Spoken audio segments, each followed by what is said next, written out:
عملی نیکی میں اصل شے ہے ہمدردی، ہمدردی میں مال خرچ کرنا، اور اس کے لیے ستون ہے زکوٰۃ۔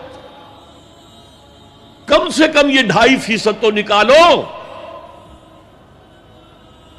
بوتل کا کارک تو کھل جائے، پھر اور بھی دو، اور بھی دو، اور بھی دو۔ یہ تو obligatory ہے، یہ تو فرض ہے، یہ تو لازم ہے۔ لیکن مقصد کیا ہے؟ اس کو جو سمجھ لیا بس یہی زکوٰۃ ہی ہمارے ذمے میں ہے، وہ بڑے مغالطے میں ہے۔ حضور نے فرمایا صلی اللہ علیہ وسلم، ان فی المال حقا سوى الزکوٰۃ، اے مسلمانوں یہ نہ سمجھنا کہ بس زکوٰۃ ادا کر دی تو تمہارے مال کا سارا حق ادا ہو گیا۔ ان فی المال حقا سوى الزکوٰۃ، تمہارے اموال میں حق ہے اللہ کا زکوٰۃ کے علاوہ بھی۔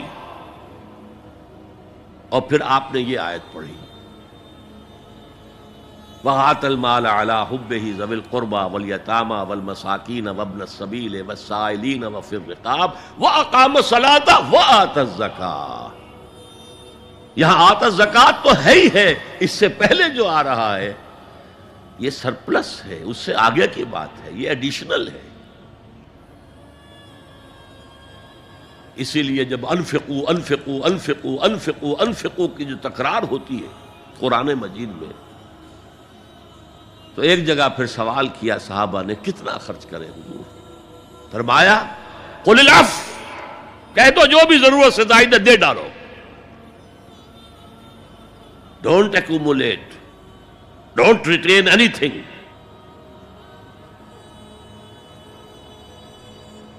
ایک بات آپ سے کہوں، آپ کچھ چونک جائیں گے، حضور نے کبھی زکوٰۃ دی؟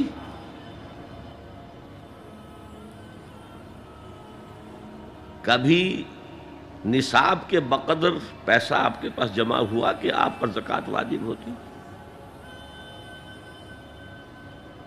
کیسی عجیب بات ہے۔ ارکان دین میں سے ایک رکن سرے سے غائب، کبھی آپ نے مال رکھا ہی نہیں۔ حضور کا اسوہ ہم جانتے ہیں، مسواک کر لی ہے، پائچے جو ہیں ٹخنے سے اوپر کر لیے ہیں، یہ اسوہ ہے؟ ہاں ہے، یہ بھی ہے، ٹھیک ہے، سنت ہے، اسوہ تو یہ ہے۔ اور صرف آپ کا نہیں، جنہیں ہم کہتے ہیں فقراء صحابہ، ابو ہریرہ، ابو ذر، سلمان فارسی، علی رضی اللہ تعالی عنہم اجمعین، یہ فقراء صحابہ میں سے تھے، کبھی کچھ نہیں رکھا اپنے پاس۔ میں نے بتایا تھا آپ کو شاید کہ حضرت علی کی جب شادی ہو رہی تھی حضرت فاطمہ سے، کوئی مکان تھا ہی نہیں، کہاں لے کے جائیں؟ ایک انصاری نے ایک حجرہ دیا ہے اپنے مکان کا، اس میں حضرت فاطمہ ودا ہو کر گئی۔ He didn't have any home۔ ابو ذر وہ تو دوسری انتہا کو چلے گئے تھے۔ قانون یہی ہے، حلال سے کماؤ، اگر ایک حد سے آگے بڑھ جائے تو زکوٰۃ دے دو، باقی تمہارے اختیار میں ہے، دینا چاہو دو، نہ دینا چاہو رکھو اپنے پاس۔ قانون اس سے زیادہ آپ کو پابند نہیں کرے گا۔ کبھی بھی آپ نے جبر نہیں کیا، ایمرجنسی میں بھی جبر نہیں کیا۔ ایک واقعہ آتا ہے کہ حضور کو کئی وقت کا فاقہ تھا، تھوڑی دیر کے بعد حضرت ابو بکر آئے، آپ نے چہرے سے پہچان لیا کہ فاقے سے۔ پھر حضرت عمر آئے، پہچان لیا کہ فاقے سے۔ شاید حضور خود اپنے لیے نہ اٹھتے نہ جاتے، اپنے دونوں ساتھیوں کو لے کر ایک انصاری کے باغ میں پہنچ گئے۔ انصاری کی عید ہو گئی، فوراً لا کر اس نے کچھ کھجوریں، کچھ انگوروں کے گوشے رکھے۔ اس کے بعد وہ دوڑا چھری لے کر کسی جانور کو ذبح کرنے کے لیے۔ یہ ساری تفصیلیں میں کیا بتا رہا ہوں؟ مال یہ نہیں تھا کہ مدینے میں سبھی فاقے سے تھے، موجود تھے جن کے پاس مال تھا، لیکن جبراً آپ نے کسی سے کچھ نہیں لیا۔ جب وہ چھری لے کر چلا، فرمایا دیکھنا کسی دودھ والے جانور کو نہ ذبح کرنا۔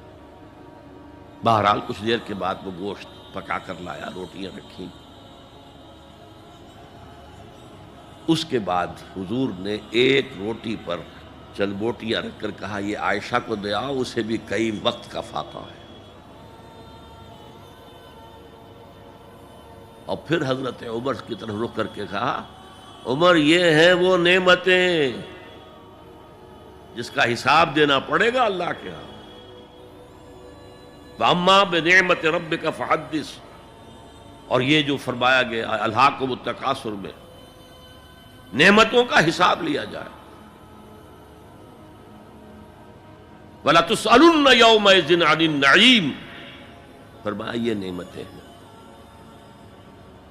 تو یہ ہے اصل میں انفاق کا معاملہ، آپ کے اس پر چھوڑ دیا گیا ہے۔ جتنا بھی آپ میں جذبہ ہے، جتنا بھی آخرت کا یقین ہے، اتنا ہی آپ پسند کریں گے کہ آخرت کے بینک میں جمع کرائیں، یہاں کے بینکوں میں کیوں جمع کرائیں؟ یہاں کتنا دے دیں گے آپ کو؟ 10%، 20%؟ وہاں 700% ملتا ہے۔ 700% نہیں، 7000، 700 گنا۔ Why to keep it in these banks؟ حضرت مسیح کا جو پہاڑی کا واس بہت مشہور ہے، سرمن آف دا ماؤنٹ، بڑے پیارے الفاظ ہیں۔ میں آپ سے اپنا تاثر عرض کیے بغیر نہیں رہ سکتا۔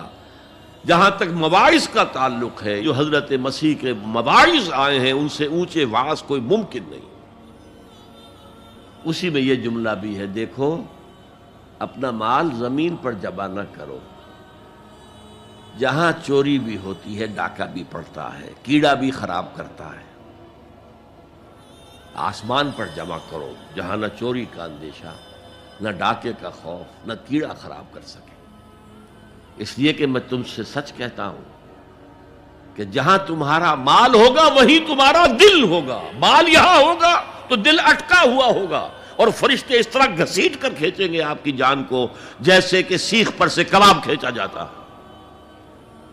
اور اگر دل وہاں لگا ہوا ہے جس کے لاکھوں کروڑوں ڈالر سوئس بینکس میں جمع ہیں، اسے کہا جائے نکل جاؤ پاکستان سے، اسے کوئی تکلیف ہوگی؟ نکل جاؤ فلاں ملک سے، ملک بدر کرتے تمہیں کیا تکلیف؟ میرے بینک کے اندر پیسے ہیں۔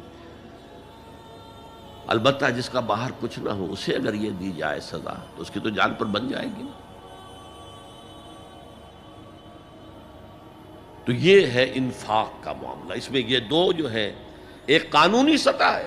قانونی سطح یہ کہ حلال ذریعہ حرام نہ ہو، سود نہ ہو، جوا نہ ہو، فحاشی کو ذریعہ نہ بنایا جائے، منشیات کو ذریعہ نہ بنایا جائے کمائی کا۔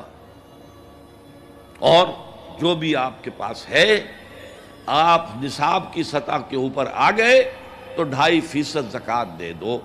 قانون اس سے آگے آپ سے مطالبہ نہیں کرے گا، اگرچہ فقہاء نے یہ فتویٰ دیا ہے کہ اگر کسی وقت جو فقراء ہیں ان کی ضرورتیں زکوٰۃ سے پوری نہ ہو سکیں تو اس وقت کا امام، اس وقت کا خلیفہ، وہ زبردستی بھی امراء کے مال میں سے مزید لے سکتا ہے زکوٰۃ کے علاوہ۔ لیکن کمال یہ ہے محمد رسول اللہ صلی اللہ علیہ وسلم کا کہ نہایت جان اصل تحریک جو تھی، انقلابی تحریک، اس میں بھی کبھی آپ نے جبر سے کام نہیں لیا۔ یہ آپ کی چوائس پر ہے۔ البتہ ایک معیار مقرر کر دیا، جیسے حضرت ابو بکر غزوہ تبوک کے موقع پر سب کچھ لے آئے تھے گھر میں جھاڑو پھینک کر۔ عام حالات میں یہ نہیں، ایک شخص آئے صحابی انصاری، میں اپنا سب کچھ اللہ کی راہ میں دینا چاہتا ہوں، فرمایا نہیں، تم چاہتے ہو کہ اپنے ورثاء کو قریب اور فقیر بنا کر جاؤ؟ اس نے کہا اچھا میں آدھا نہیں، آدھا بھی بہت ہے۔ فرمایا تہائی دیتا ہوں؟ فرمایا ہاں تہائی کافی ہے۔ وَالثُلُثُ کثیر، اور ثلث بھی بہت ہے۔ اور یہی قانون ہے وراثت کا، آپ ثلث سے زیادہ، 1/3 سے زیادہ کی وصیت نہیں کر سکتے۔ 2/3 مال جو ہے کم سے کم وہ صرف قانون وراثت کے مطابق تقسیم ہو، اور کسی وارث کے لیے وصیت نہیں کر سکتے۔ ایک بیٹے کو اس کا حصہ بھی مل جائے اور پھر مزید جو ہے وصیت نہیں، وارث کے لیے لا وصیت لوارث۔ تو یہ ہے زکوٰۃ، در حقیقت اس جذبہ انفاق کو سپورٹ دینے والی شے. کم سے کم یہ تو دو. بوتل کا کارک کھل جائے گا تو مزید بھی نکل آئے گا اس میں سے. وآت المال على حبه ذوي القربى واليتامى والمساكين وابن السبيل والسائلين وفي الرقاب وأقام الصلاة وآتى الزكاة.